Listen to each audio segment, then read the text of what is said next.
Thank you very much, David, for this wonderful introduction. And I'm very happy to be in this great initiative that is now a long ongoing seminar in memory of Carl.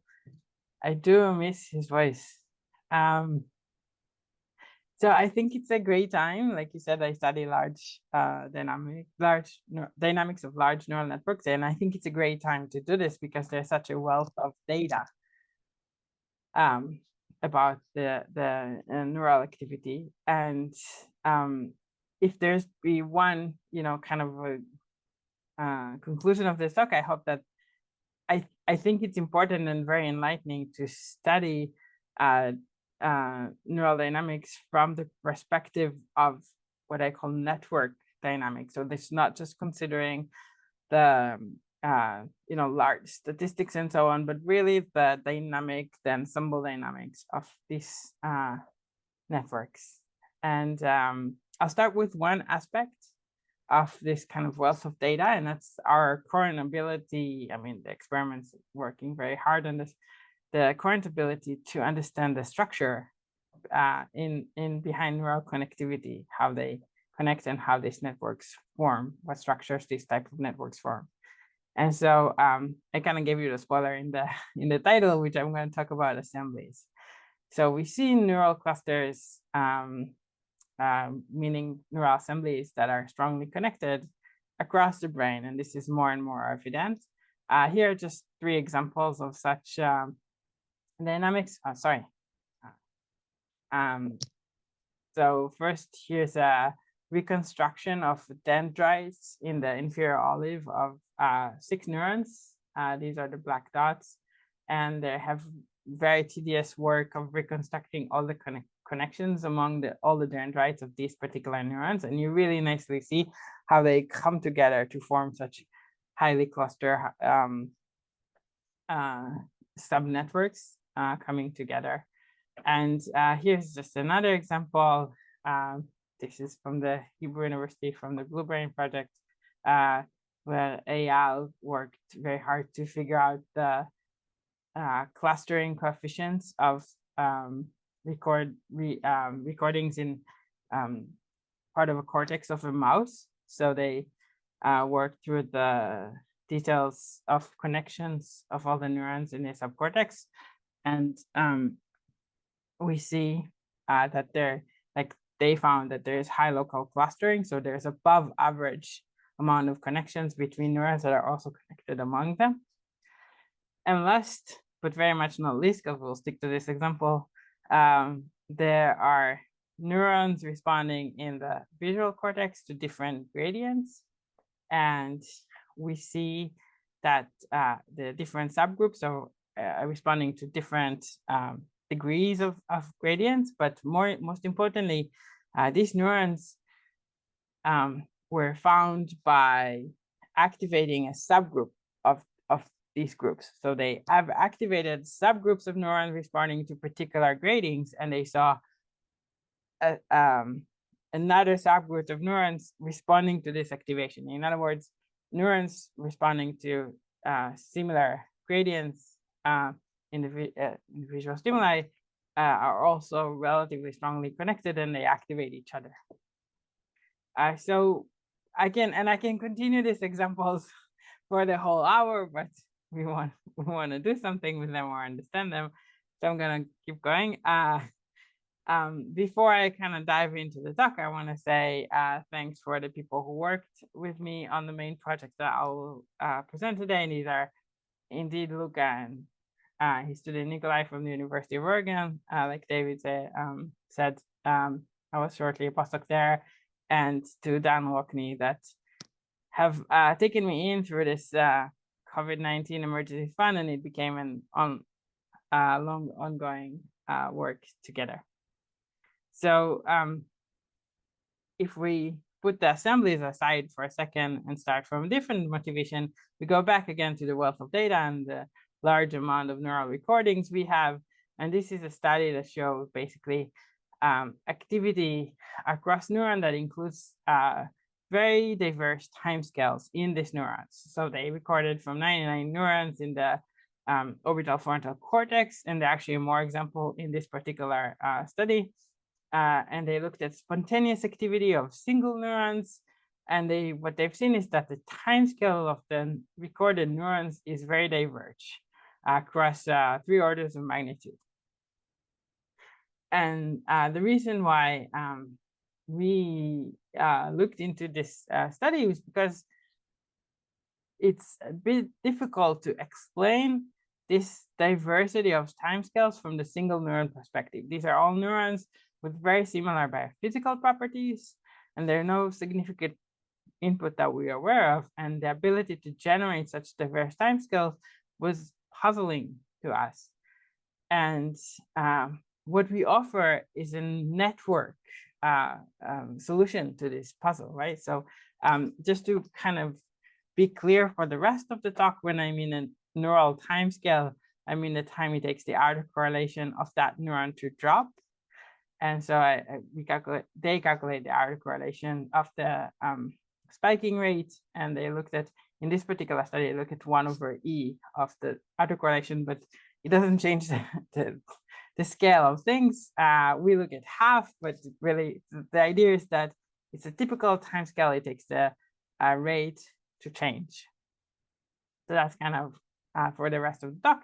And we go back to the puzzling question of how such a diverse timescales emerge. And the answer that we are going to give is that this is actually a network phenomenon. This is difficult to explain on a single neuron level, but as you'll see, and I hope to convince you, this is actually very easy to explain.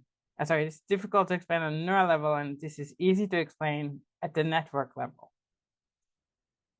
And so what I will start with is by showing you that this indeed non-uniform connectivity can generate such a diverse timescale. All right, so again, just to keep everybody on track, and I'm pretty sure that everybody listening here is kind of know that, but just so we are at the same place, because this is crucial for the rest of the talk. So if you're tuning in, you have to listen to this 2 minutes, and then you can jump back and forth. When I say that I'm going to talk about and model and understand the connectivity of a network. By connectivity, I represent connectivity by the matrix of connections. So if I order all the neurons, all the presynaptic neurons across the columns, and I order all the postsynaptic neurons across the columns, then each element in this matrix represents the connection between this pre and postsynaptic neurons. So overall, if I consider all connections, I can organize them in a matrix, and this matrix to me is the network connectivity. So we go back to the examples. I've showed you that there have been clusters of neurons that have been found in the visual cortex, and I want to write this structure that was found in the matrix form. So this is pretty much how it looks. I will see a demonstration, but I take all the neurons that belong to one group. This is the red group that we showed here, the green group, and so on. These are according to the different gradients in this particular example, but in general, these are the clusters of neurons. And because they are clusters, so they're relatively strongly connected among them, you get this blocks of connectivity along the diagonal. To analyze these type of networks, we do a reduction. So we think of every such cluster as a single unit in the network. And when we do this, the network of connectivity is significantly shrinking, but it's mostly becoming with very strong diagonals. So each kind of block become one entry on the diagonal. And the rest is the connectivity between the different clusters of the neurons. And we need dynamics for that. So we have a network with dynamics.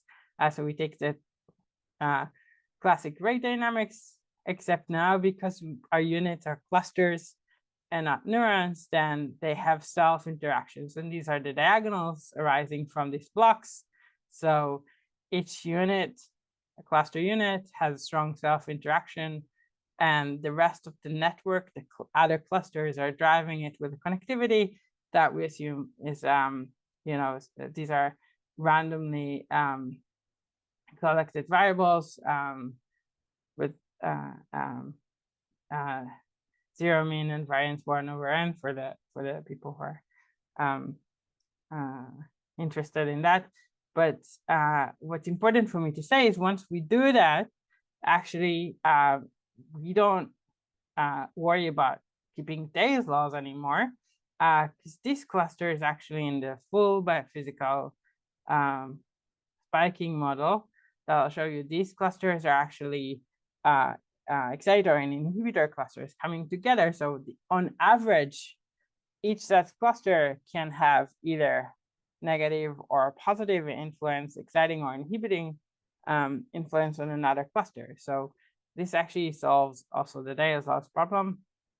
And we do go through building a full biophysical spiking model and doing through working out the mean field for this full biophysical model, we verify that indeed the size of the neural cluster, the assembly size, and the mean synaptic rate are represented in the full biophysical model also by a self-interacting term.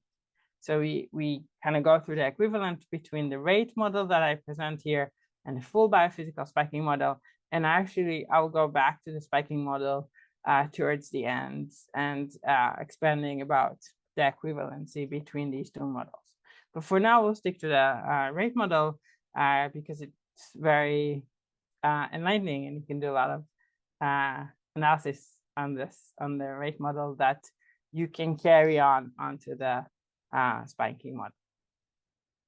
All right, so first, we considered all the clusters to be of the same size.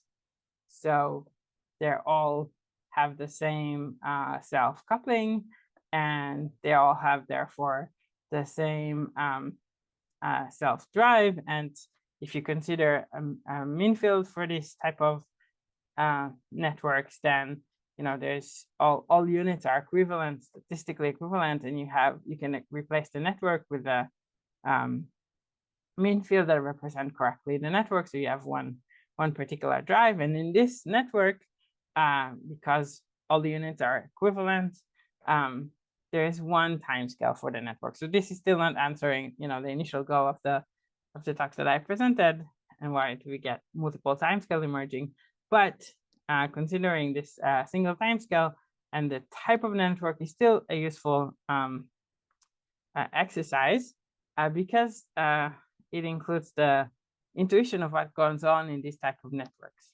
So in this type of network, like I said, there is just the clustering self-drive, which generates bistability. So this cluster are either high or low activated, and they switch between these two states.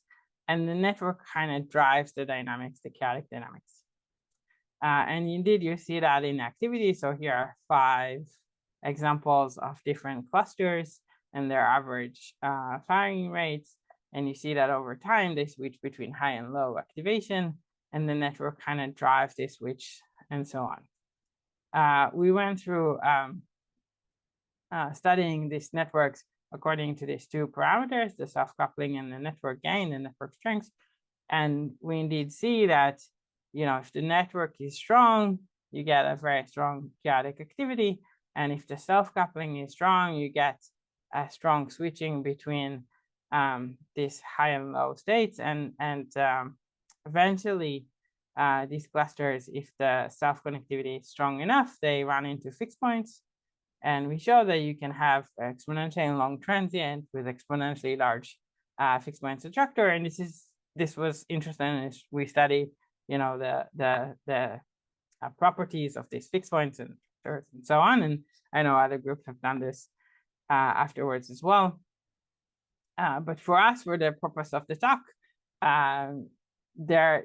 we can take the phenomena right here, but if we're staying in a one self-coupling strengths, we have a problem because we have 2 choices basically. Either these are strong clusters, which again they can either be large or with strong self-coupling. I'll just call them strong. So these are strong clusters. we run into fixed points. So we don't have long time scale emerges because, you know, if these clusters are slow and they're strong, there's no dynamics. There's no dynamics. And if they're weak, then you're within the very fast dynamics. So they're again also time emergent, and these can be exponential long into fixed points, but you stay in the weak clustering regime for that, and so that it can be long ongoing, but the dynamic itself will be very fast. So you either have very fast or very or this can be either very fast or very slow, but into fixed points. And like you've seen, the trick is to emerge these two. And when you emerge these two, you really get these two dynamics living together. So if you take the two clustering strengths, very weak and very strong, and you put them together in one network, you get one group, which is the weak clusters, you know, kind of ongoing fast dynamics, and the slow clusters are you know, very heavily bistable, slow, ongoing, but they don't run into fixed points because the weak ones keep kicking them. You know, it's like children running around and you want to kind of take a breath and they don't let you because they keep, you know, they keep being active all the time. So we do see two timescales emerge, the slow ones, and the fast ones. And moreover, if we take the weak clusters, we put the strengths of them to be 1, but if we change the percentage of them in the network, so there's more and more of them and there's less of the strong ones, we see that not only there are two timescales emerges, but rather they are exponentially growing apart. So the larger the group of the weak clusters, the stronger or the faster the divergence of the timescales between the strong group, this is S2, the strong clusters, and the weak clusters group. So you see this divergence of timescales was already hinting that we can generate these networks with multiple timescales. But now there's two, but they're diverging. So we get this exponential separation, which is very nice. You can get this difference. And to study this even farther, we considered a case where really the whole network is just weak clusters and you have one strong cluster. So one unit in the network is very strongly, heavily self-connected. This is either many neurons or a few that are very connected, but you have one such unit in the network, embedded in the network. And we consider this a probe case. And I think you get the idea of probe in a couple of slides. If we have this just probe case and we go back to writing the dynamics of the network, we can reduce the network, write the Millfield equations for the weak clusters. These are all, again, all alike, and the one probe unit. And when we work out the mean field properties for these two groups, the manys and the one, we realize that first of all, because of the structure of the J's, which are completely random, both groups see the same mean field. So the contribution of each group on average to every other group is the same. And this is taken from a group study we did a while ago. And the other thing, because in this particular case, we have a probe, which is just one unit, the N2, the relative ratios of this one probe in the network as N increases, as the network enlarges, so you still have just one, is actually neglectable.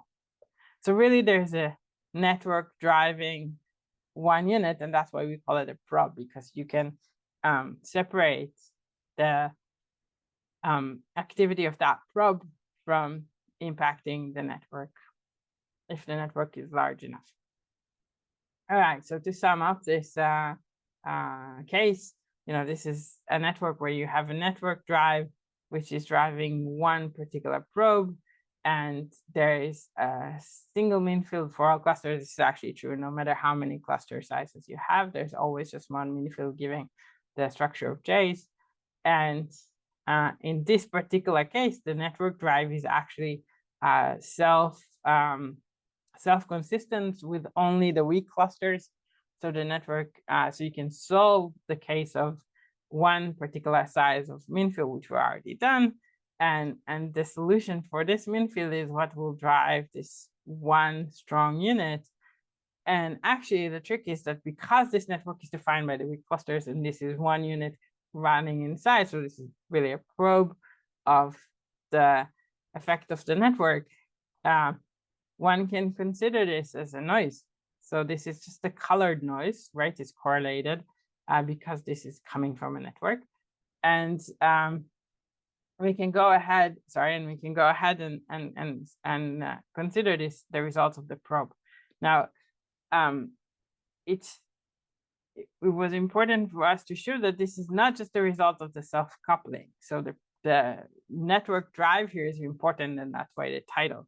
So if we have the same one strong cluster driven by white noise, we don't see this phenomena. So again, if we have this one large probe, part of a network of weak clusters, we see this strong by stable activity with long times between flips. And the noise, you see it very nicely, it's generated by the networks, and once in a while there's a flip. If you take the same equation, if you take the same dynamics, but you replace the network drive with a white noise drive, you lose this effect almost completely. There's just a bit left, and you see this actually in the time scale. So this is much faster activity, and the distribution between these two states almost disappearing, not entirely, but almost, and the phenomena is gone. So this is why we say this is a network phenomena. You both need the cluster's property, but you really also need the network to be the drive in this particular case. And so this generates, actually, this is very well to potential where you see this by this distribution, and you can go back to the equation and solve these dynamics by unified color noise approximation for the Fokker-Planck equation, given that you have these two potential whales, and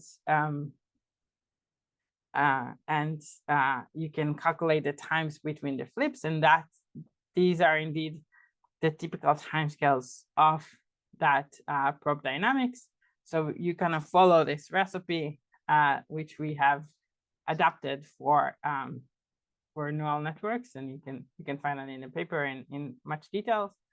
And so we see that the dynamics, the timescales of the dynamics are actually exponentially dependent on the squared of the clustering strengths. So that gives us, why this huge divergent and exponential growth of the timescale.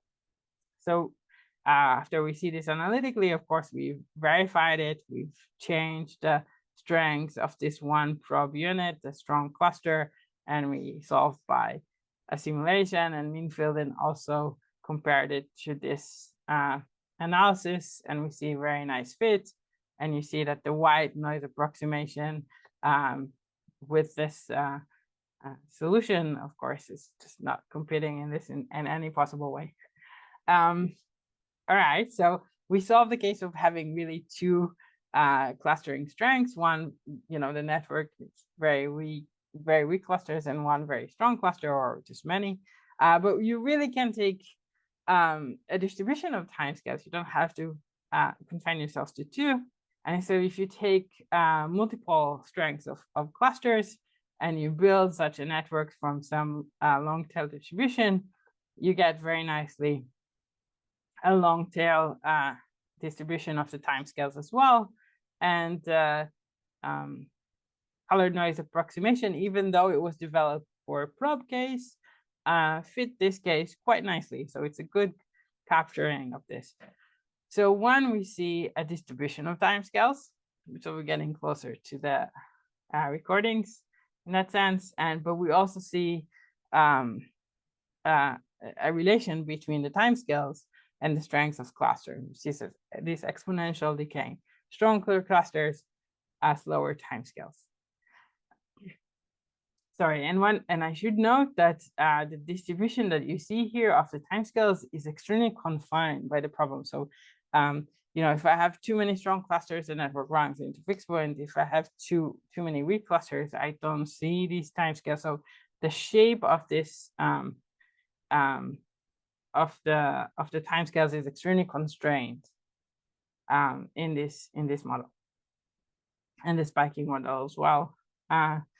All right, so we see this distribution, and we go back to what I started with, which is we had results which were puzzling. So here's just a network, a very similar network. We simulated slightly different parameters, but very similar in its idea. And we see that this fits very well the data that I showed you at the very beginning. So I replotted the data here across non-logarithmic timescales, and it's in red, and I'm sorry for the switching of colors. But we see literally the simulation taking from here, the results taken from here on top of the data, which is plotted here, with a very nice fit, natural fit. So really we can explain this diverge timescales and specifically the distribution of them as a result of network activity. And we still have the problem where we see the fit of the distribution, but we do not know if there is indeed a relation between the strong ones and the long time scales, right? So we don't know what's hidden behind the fit here of the distribution. But for this, there is a brand new study just came out from the literally next door.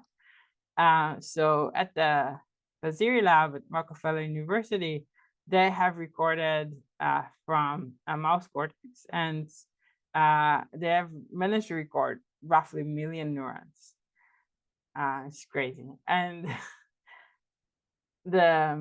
I'm going to take you through these slides. So they have recorded almost simultaneously from 1 million neurons, and they have studied the what they call the dimensions where the reliable variance is maintained or being held. These are the SVCs. For people who are not familiar with SVC, you can think about them as principal components. They're not exactly, but they're quite similar. So you do an SVD and you verify it on another part of the data. But for the intuition, these are PCs of the data, and they see that as the number of this SVC component, or PC, very similar to PC component, increases, then the outer correlation decreases. In other words, there is a relation between the first SVCs and long time scales, which decays with the SVC number.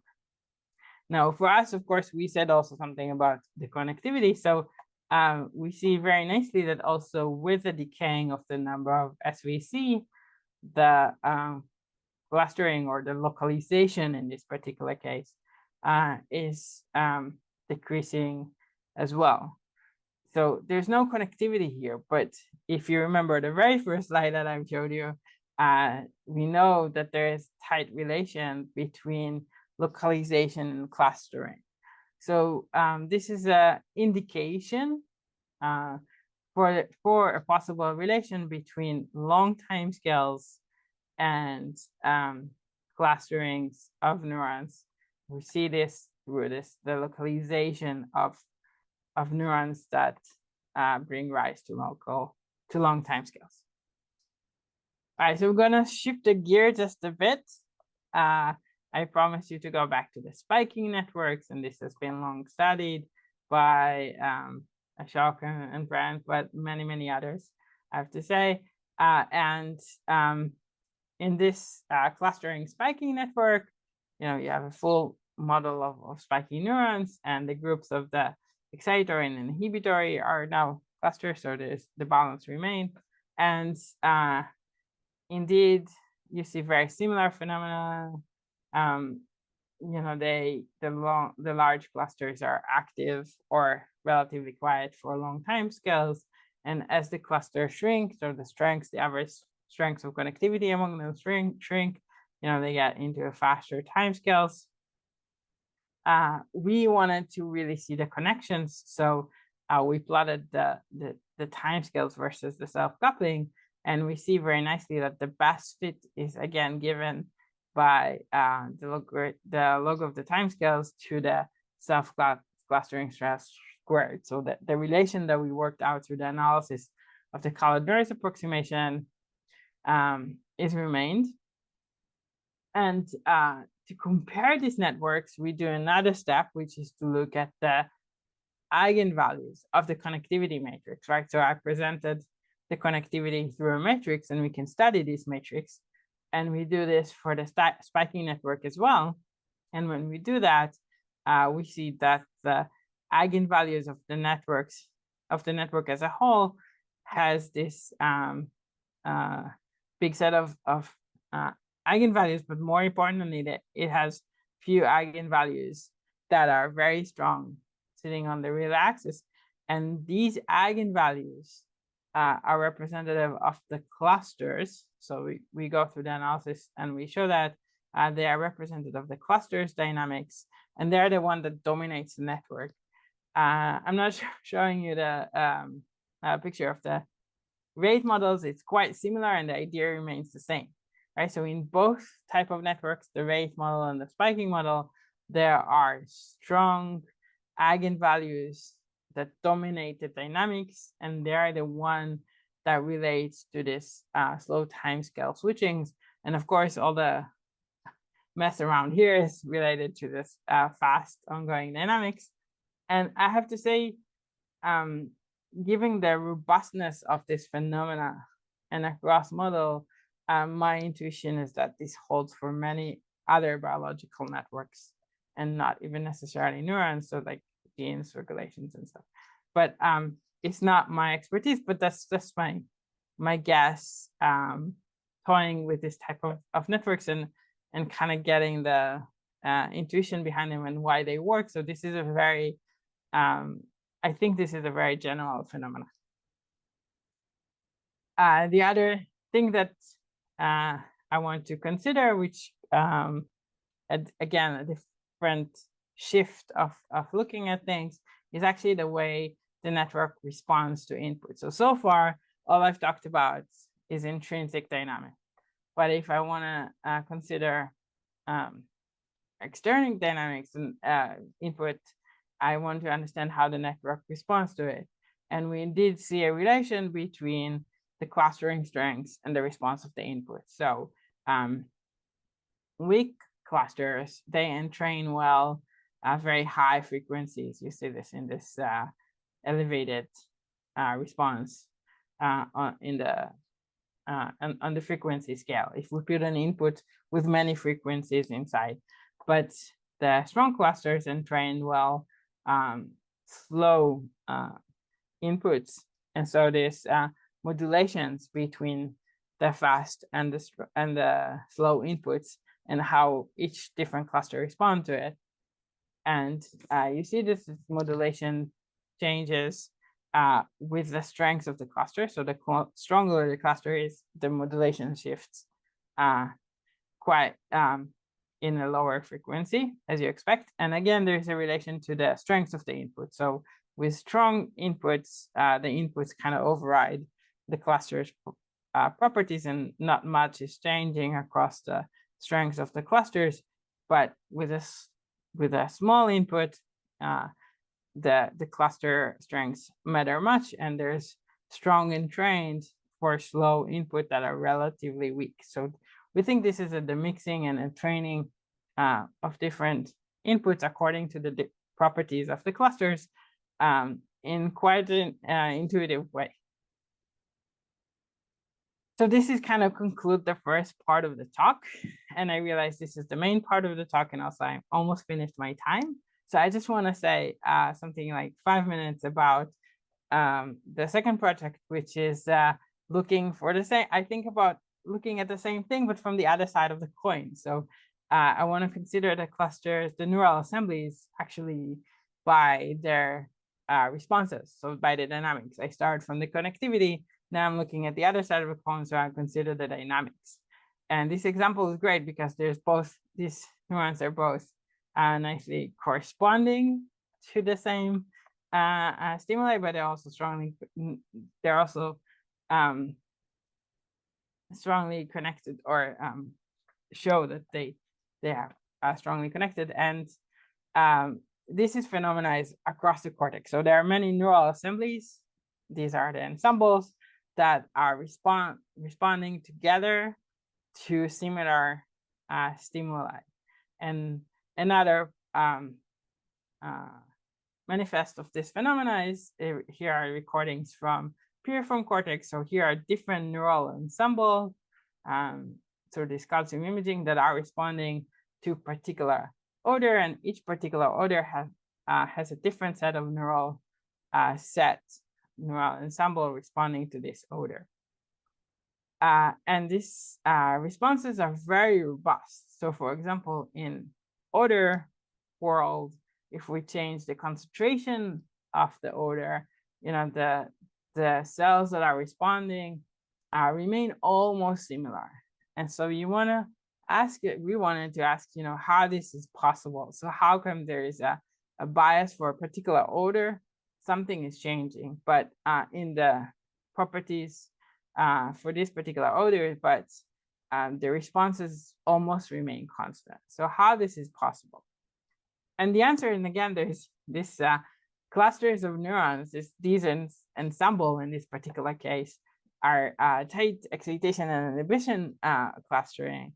And we show in a detailed model of spiking network in this particular case that indeed within the structure of the piriform cortex, there are this group of excitatory with diffuse excitatory connection and inhibitory neurons that they are also connected to, and there's this excitation and inhibition. What it does, this circuit of feedback of excitation and inhibition, is to recruit neuron to respond to an odor. But if more input is coming in, for example, in higher concentration, later input is being suppressed.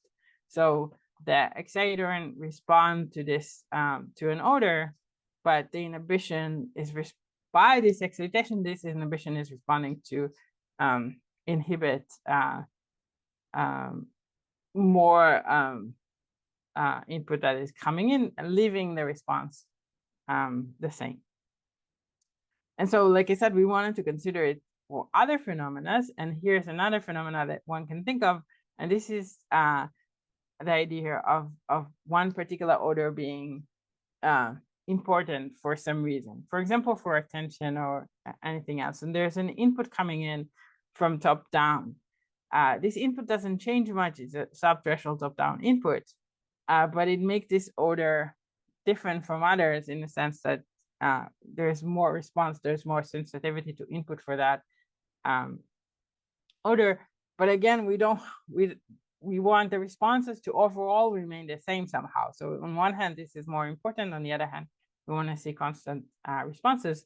And so we show that because this is a big ensemble of neurons, and each one of them just changes slightly, the overall effect is actually being significant. So odor that get this subthreshold top-down input responds with more spiking, but other odors do not.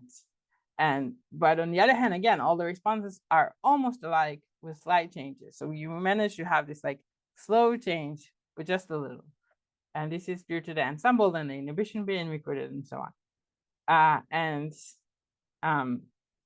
The one problem that is right here is that because we have neurons that getting this subthreshold top-down input, odors become more similar. So now there's a group of neurons that kind of like to join in the celebration. And you can maybe think that this is the wrong odor because they activate more.